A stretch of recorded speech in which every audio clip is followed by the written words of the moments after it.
Good morning. It's Emily Freitag at Instruction Partners, and today is Thursday, March 26th.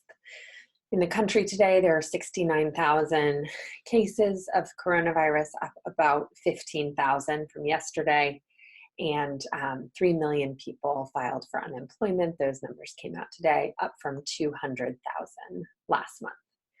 Our thoughts and prayers are with healthcare workers and all those working to make sure that hospitals have the supplies that they need to support the increasing number of cases. School closures continue. Oklahoma joined the list of states closed through the academic year. Almost all schools at this point are closed through April, with a growing number closed through May. Tomorrow, we are going to be sharing a number of resources about learning.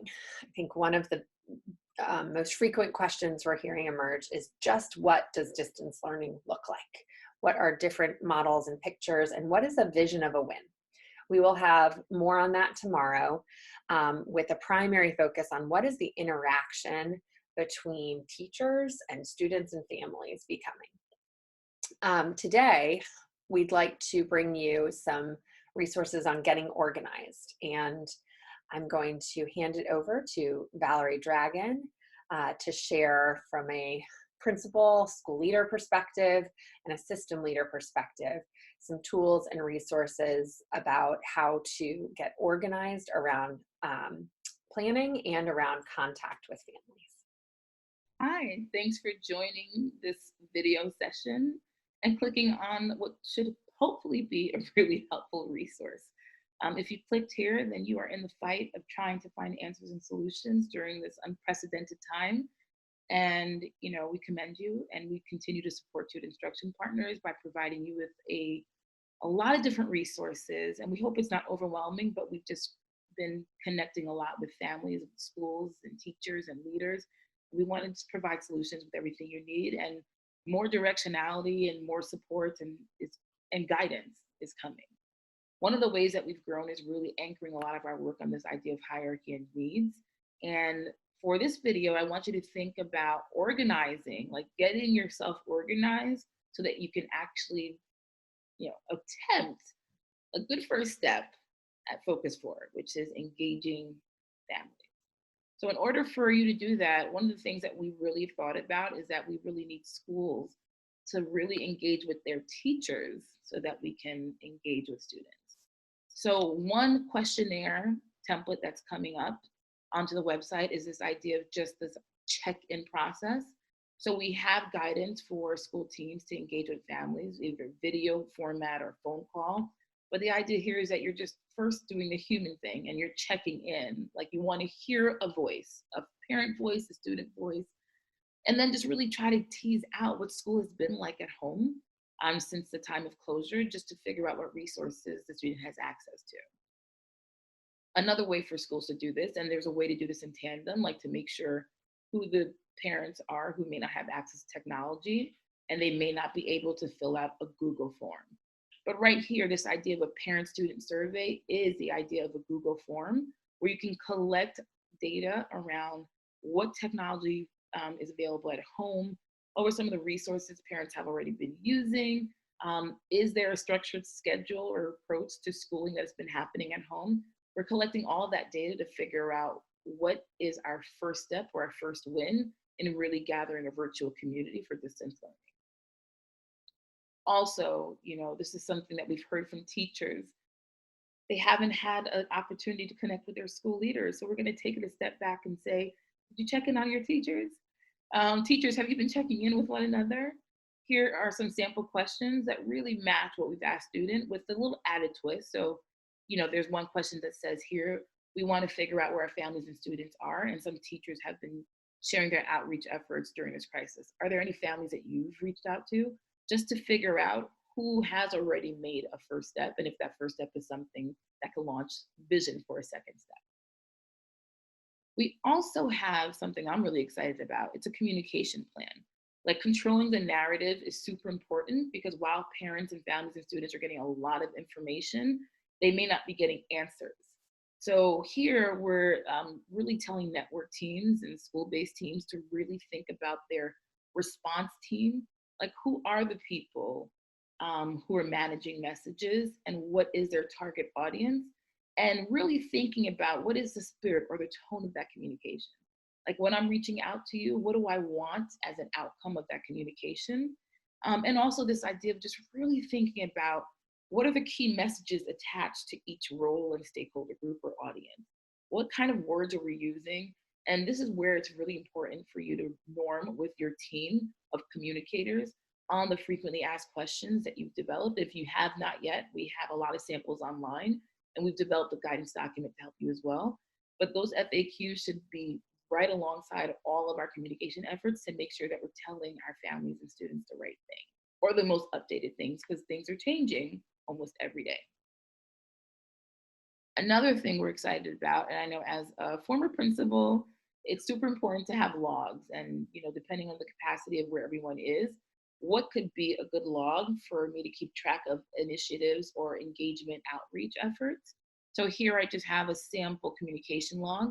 The idea here is that you can have it tabs for teachers or grades or both, whatever works for you. But I would input the student name. I'd put down who I contacted, like whose voice or phone number did I use? Was it a student? Was it a family member? I'd note the date, and then I'd put the method. I know that may seem really silly, but in this time, I would really encourage teams to just use a variety of methods to reach out to our students and our families. So the idea here is that with the first touch point, if I actually use text, I'm going to challenge myself for the touch point two to actually place a phone call, right? So teams could do this in a number of ways. Again, everything that you use is downloadable and customizable, but think of this as like a challenge for teams based on a goal. Imagine if you're telling teaching teams, it's our goal that over the course of 2 weeks, that students receive 3 touch points from a staff member. So then you design your cohorts, make sure every student is attached to 1 or 2 teachers, and then you go ahead and just make sure that we're reestablishing connections, because this is the first step before any distance learning model happens. Like, just check in and figure out where everyone is and reestablish that relationship. Another thing that's been really top of mind is this idea of how do I keep track of what we're trying to do with students with who receive services. And the guidance is very clear from the U.S. Department of Education that students with IEPs or receiving any type of service actually still has access to that service. And I think it's for us to think out of the box on how to just make attempts to really meet struggling learners or students with learning gaps. So what you have here is a simple capture for information. You'll note that it says student email. It also says student social media, because by any means necessary, we are going to make contact. And the same thing for the parent.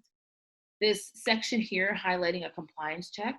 I just had a lot of parents and special educators who said that they felt really comforted by reestablishing some of the goals that were set before school closure. So there was, in short, a meeting held where parents and special educators or service providers all got on something virtual or got on a call, and you capture who was present on that call, the date and time.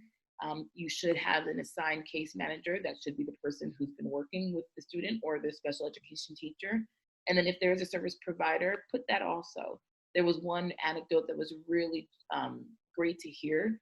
I had a service provider who sent like a care package to a family that had all the tools that a student was working on in OT, and they committed to a weekly FaceTime where the student would show how they were using those tools. And I think this is what this document's about, really going through the educational goals that you already had established for the student and being able to figure out how to adapt those goals to some format that works for you and the family. And then just keeping track of communication logs, and if possible, a way for you to make sure that those communications are updated in the student information system. And again, this is math goals, social, emotional, behavioral goals. Like, figure out who's available. Think about your counselors, maybe who had support groups or student groups to deal with things like coping or executive functioning. Like, how can I actually hold those meetings with students and check in regularly? well, redesign those plans in a way that's trackable, in a way that, is relevant to where we are. I know this is not everything you need, but again, check out our website. We have a whole bunch of resources in our COVID-19 resource hub. And again, you can reach out to us if you need any direction on like, what are the pool of resources that lead me to this answer? That's what we do, and we're here for you. Take care. Thank you, Valerie. And please continue to send us ideas and questions, email or Twitter. It is always the simple that produces the marvelous. And never has that been more real than when we think about reinventing school in a distance model. So I wish you a wonderful day and tune back tomorrow.